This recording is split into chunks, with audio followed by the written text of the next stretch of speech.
ஓம் ஸ்ரீ குருப்யோ நமः. ஹரிஹி ஓம். சௌந்தரலஹரி ஸ்லோகம் 74. பஹத்தம்பஸ்தம்பே ரம தனுஜகுப பிரகிருதிபிஹ சமாரப்தாம் முக்தாமணிபி ரமலாம் ஹாரலதிகாம் குச்சா போகோ பிம்பாதர ருச்சிபிரந்தஸ்ஸ பலிதாம் பிரதாபௌயாமிஷ்யாம் புரதமஹிதூ கீர்த்திமிவதே. ஓம் குரு பிரம்மா குரு விஷ்ணு குருர்தேவோ மகேஸ்வரः குரு சாட்சாத் பரபிரம்ம தஸ்மை ஸ்ரீ சத்குரவே நமः. குரவே சர்வலோகானாம் பிஷஜே பவரோகிணாம் நிதயே சர்வவித்யானாம் ஸ்ரீ தட்சிணாமூர்த்தயே நமः. சதாசிவசமாரம்பாம் சங்கராச்சாரிய மத்தியமாம் அஸ்மதாச்சாரிய பர்யந்தம் வந்தே குரு பரம்பராம். சத்குருபாதாரவிந்தேபியோ நமோ நமः. இன்னைக்கு சௌந்தரிய லஹரியில 74வது ஸ்லோகத்தினுடைய அர்த்தத்தை பார்க்க போறோம். அதாவது ஆச்சாரியார் அம்பாள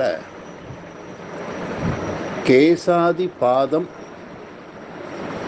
வர்ணிக்கிறது தான் இந்த சௌந்தரிய லஹரி. அப்படி வர்ணிக்கும் போது அதற்கு முன்னோடியா அம்பாளை மனக்கண்ணால அப்படி தியானம் பண்ணி பார்க்குறார்.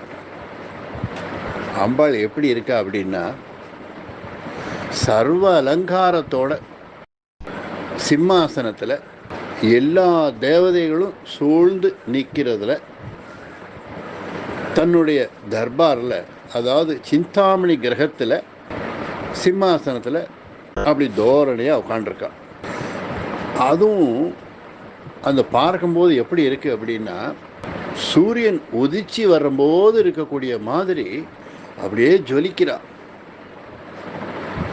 ஆச்சாரியாருடைய கண்களில் அப்போ என்ன தோன்றது, அம்பாளை கேசாதி பாதம் முறை பார்க்குறார். அப்படியே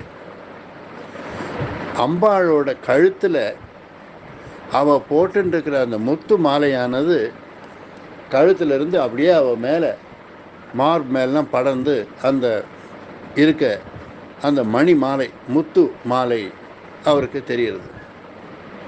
உடனே அந்த அழகை அப்படியே தன் கண்ணால் எதை பார்த்தாரோ அதை ஸ்லோகமாக கொண்டு வந்து தருகிறார். அதில் தான் என்ன ஒரு வர்ணிப்பு, அப்படி பிரமாதமாக வர்ணிச்சிருப்பார். இதில்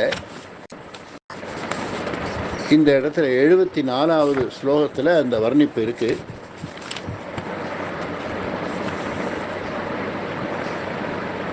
இதே மாதிரி அம்பாளை ஏற்கனவே சோமதேவர் வர்ணிச்சிருக்கிறார். அதில் வரும்போது எப்படி வருது அப்படின்னா, கஜ கும்பேஷு வம்சேஷு பனாஷு ஜலதிஷ்வவி சுக்திகாயாம் இட்சுதண்டே ஷோட மௌத்திக சம்பவः கஜகும்பே கற்பூராபக வம்சே ரக்தசிதா சம்ருதாக ஃபணாசு வாசுகேரேவ நீலவர்ணா பிரகீர்த்திதாக ஜோதிர் வர்ணாஸ்ச ஜலதௌ சுக்திகாயாம் சிதாக சம்ருதாக இட்சுதண்டே பீதவர்ணா மணையோ மௌத்திகாக ஸ்மிருதாக அப்படின்னு சோமதேவர் அவருடைய ஸ்லோகத்தில் இப்படி நான் அம்பாளை தரிசித்தேன் அப்படிங்கிற மாதிரி வர்ணிக்கிறார். அந்த சர்வஜனான சோமேஸ்வரனால் சொல்லப்பட்டபடி யானையினுடைய தலையில் கற்பூர வர்ணமான முத்துக்களும் மூங்கிலில் சிவப்பாயும் வெண்மையாயும் உள்ள முத்துக்களும்,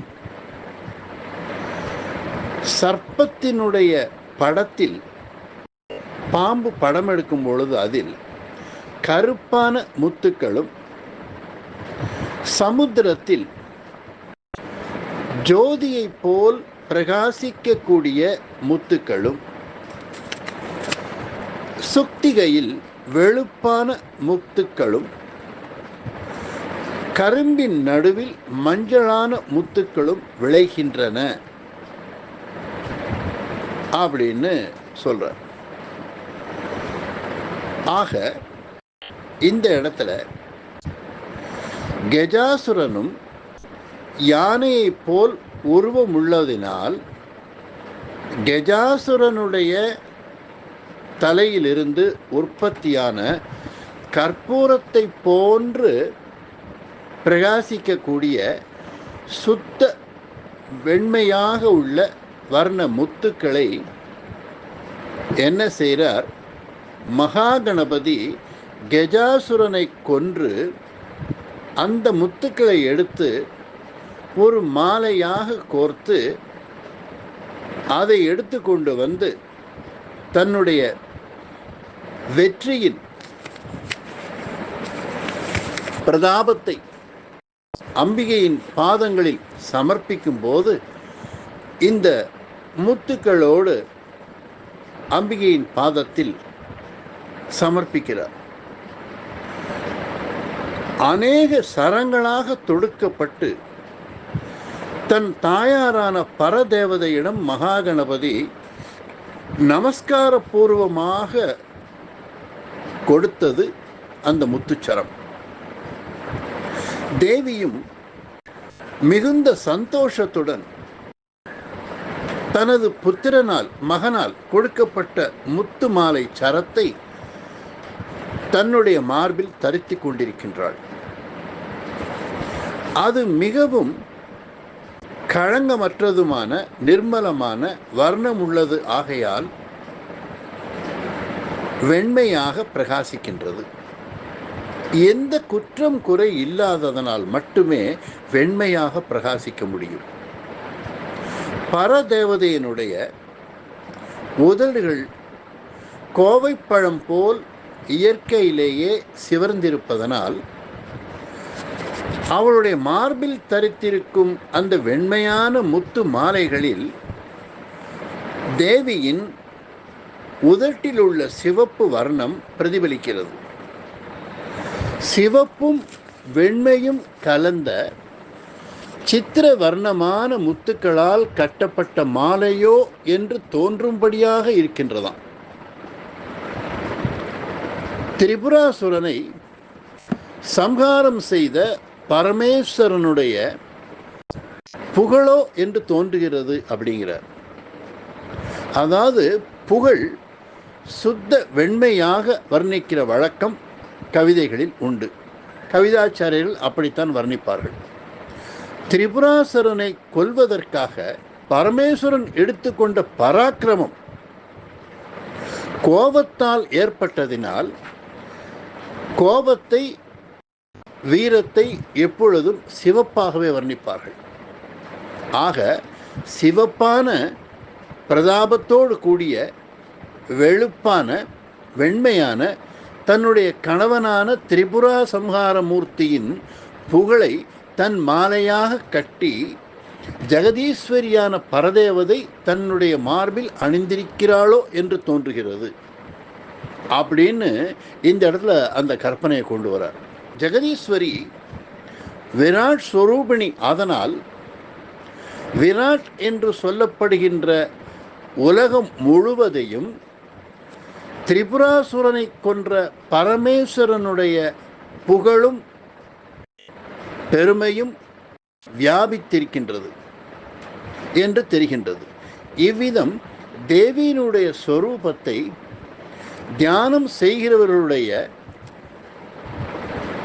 புகழ் உலகம் முழுவதும் வியாபித்திருக்கும் என சொல்லப்படுகின்றது. இப்போ அதை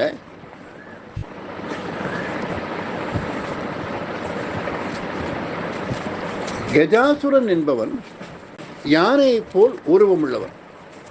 மகாகணபதி கஜாசுரனுடன் யுத்தம் செய்து அவனை கொன்றதனால் அவனிடமிருந்து எடுத்து வந்த முத்துக்களை மாலையாக கோர்த்து அந்த சரங்களை அம்பிகையின் பாதத்தில் சமர்ப்பித்தார் அப்படின்னு பார்த்தோம்.